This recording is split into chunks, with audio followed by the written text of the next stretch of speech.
Well, every year on the first Sunday of Christmas, we sort of get a peek into the family photo album of the Holy Family. I don't know if you've noticed that on this Sunday each year, but that's sort of how it works in the lectionary calendar. One year we see baby Jesus in the temple being held by old Simeon and Anna and being blessed there. On another year in the calendar on this Sunday, we see the snapshot of the 12-year-old Jesus in the temple with his parents as they're in Jerusalem for the Passover. But this year, we see the Holy Family fleeing for their lives, fleeing for refuge into Egypt and North Africa for safety. And we read those startling headlines or the caption on the picture that tell us about Herod's jealous murder of innocent children in Bethlehem. Sorry, it's not the sort of thing you want right after the glow of Christmas. It's not the sort of thing you want to think about or come across. It's not the memory you want to stir up, especially as we're still basking in the glow of candlelight and angelic choirs and a baby swaddled in a manger. And yet, here we are. Here we are on Christmas 1 and the first day of the new year on our workaday calendars. And here we are face to face with the Bible's determined reminder that the story of the birth of Jesus isn't the stuff of poofy fairy tales or myths or feel-good legends. The Bible doesn't do that. But rather, the Christmas story, the full Christmas story, is that Christmas comes in the midst. It's that Christmas comes in the midst of the real world. The Christmas comes in the midst of the world of anger and fear. Christmas comes in the midst of a world of greed and a thirst for power. Christmas comes in the midst of oppression and suffering and pain. Some of you who follow sort of the liturgy of the hours and the calendar, the daily calendar of the Christian year, know that the day after Christmas, December 26th, is the feast of Saint Stephen, martyr. It's one day. It's 24 hours, and boom, you get the birth of Jesus, and then you get the death of Stephen in your face. And then December 27th, to sort of hold on to us, is the feast of St. John, the Apostle of Love. That reminds us that in the midst of this real kind of world, we are called to be people of love. And then December 28th, it's the Holy Innocents. It's the passage that comes up here in year A in Matthew.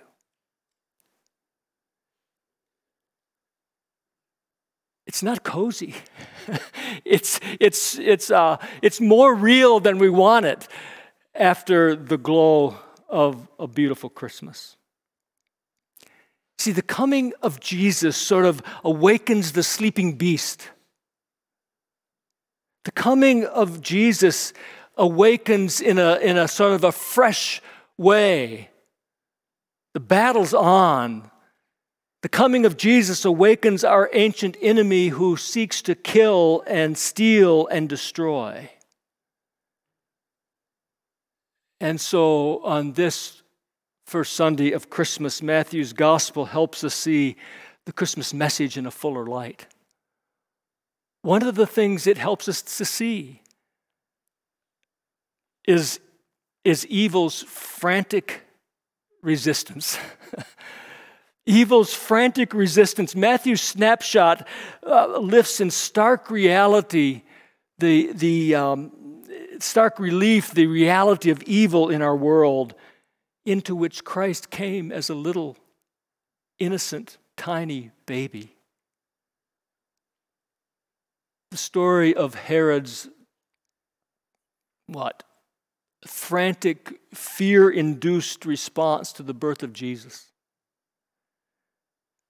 really shines a spotlight on the outworkings of evil in our world. One of the things it shows us is that evil tends to be enthroned through the egos of people and powers. Herod the Great, the Roman appointed king over the region of Judea. Here's Herod the Great, a person of position and power in his day, and yet he's operating in fear and insecurity. And his fear and insecurity and the power that he has coalesce in striking out in anger. And it's so odd. It's a David and Goliath kind of a story. It's kind of this thing where here's this big person with lots of power. It would almost be comic if it weren't so tragic.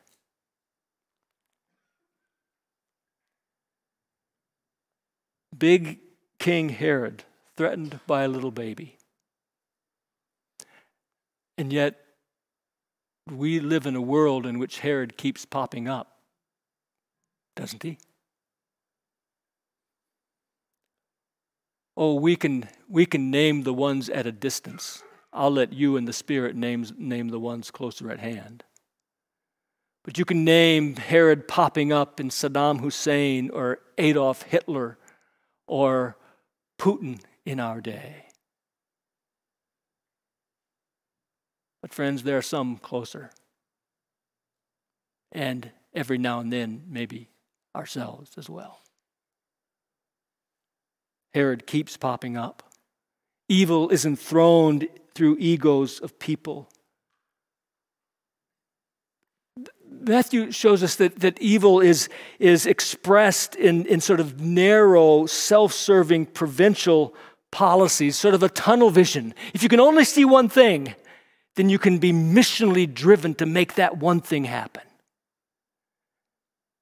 But when you see the big picture, it looks different.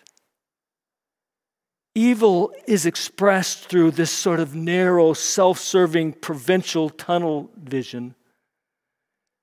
And so here's Herod. In order to keep a little tiny baby from one day coming over and taking over his throne, it's odd even in its storyline. He makes sure that all of the children, 2 and under, are killed in Bethlehem. It's no wonder that this passage forces us to hear the cries of Rachel weeping for her children.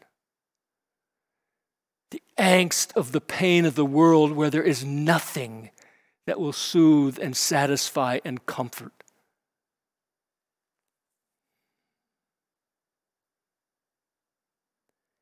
And Matthew shows us in showing us evil's frantic resistance, that the effects of evil are endured most often by the powerless and the helpless and the innocent.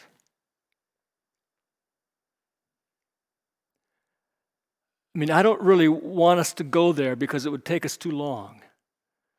But there's an awful grating tension in this passage.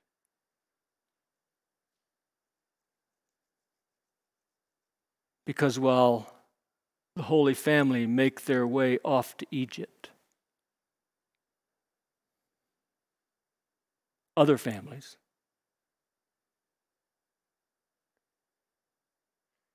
in Bethlehem are experiencing the worst nightmare they could ever imagine.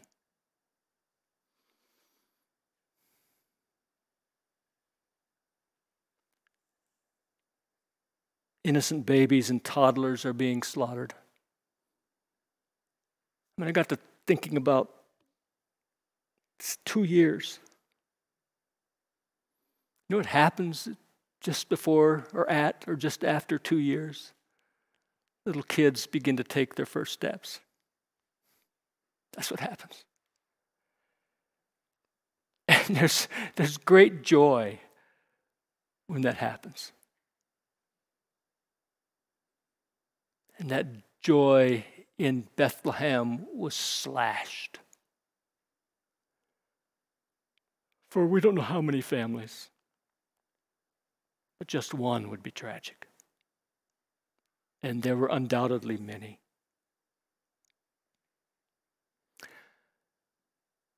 And while they escape, Mary and Joseph and the baby Jesus themselves become political refugees,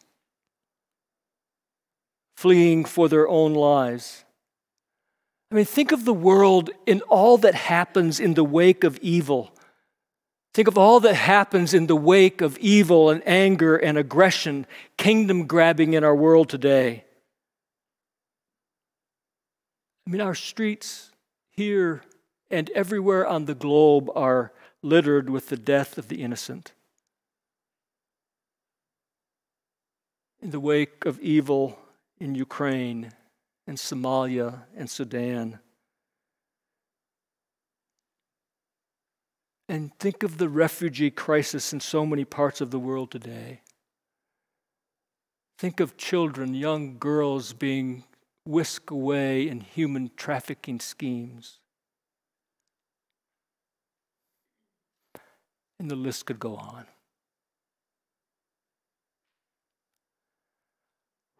I don't want to preach today.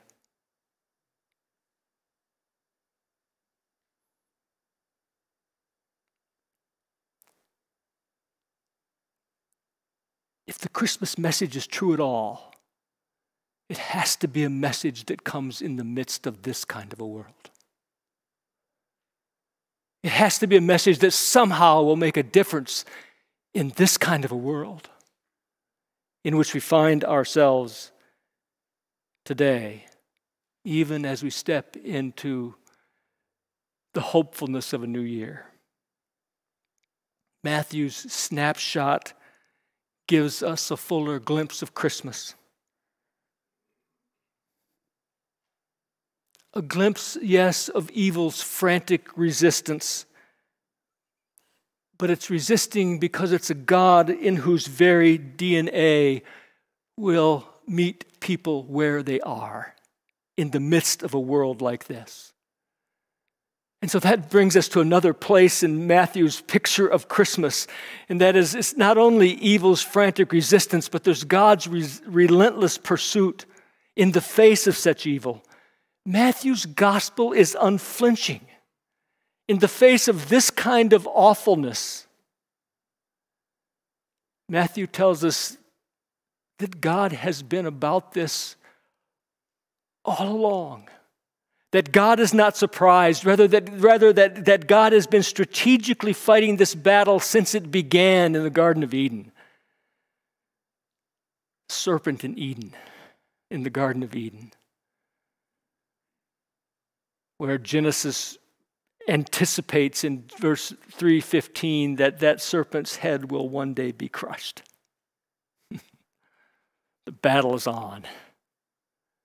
And evil frantically tries to win, but God's pursuit is relentless.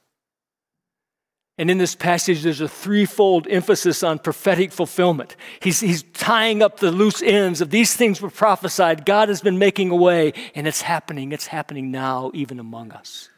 And as that Christ child is born then and in us now, God's relentless pursuit is taking place.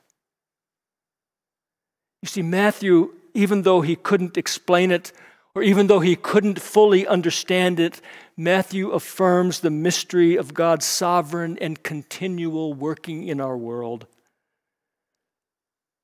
That God does not cause everything that happens. But we serve a God who is neither tripped up by anything that happens. God will reign. we know the end of the story. God is with us in the midst. God is not surprised. God is with us when in the midst. Did you notice that there's a threefold emphasis in this passage on dreams that shows up for Joseph? I mean, Joseph is continually being guided. And if you add the one in the chapter earlier, Joseph is guided by a dream there. And so you've got 4 times that Joseph experiences the presence of God in the space of 2 chapters. God's with us in the maze. God's with us in the questions. God's with us amidst the difficulties and the unknowns of life. And being with us in the midst, God enlists people to participate in the borning of Christ, in the saving work of Christ. God enlists people to participate in the work of pushing back and conquering evil in our world. And that moves us past, yes, evil's frantically resisting. And God continues to pursue. But notice how God does it. God does it through faith's quiet witness in people like Joseph and Mary and you and me. I'm really impressed with Joseph and Mary. Maybe sort of afresh this year for some reason. I'm not sure quite why. I mean, Mary and Joseph are really sort of just thrown into all of this. It's not like they get a choice. Choose this or this. It's like God comes along and, what are you going to say to the Holy Spirit who's going to overshadow you? What are you going to, they're sort of thrown into this. Kind of like your life, isn't it? And mine. Look over your calendars and see over your lifetime how many things have happened to you that you had no choice about at all. They just came along.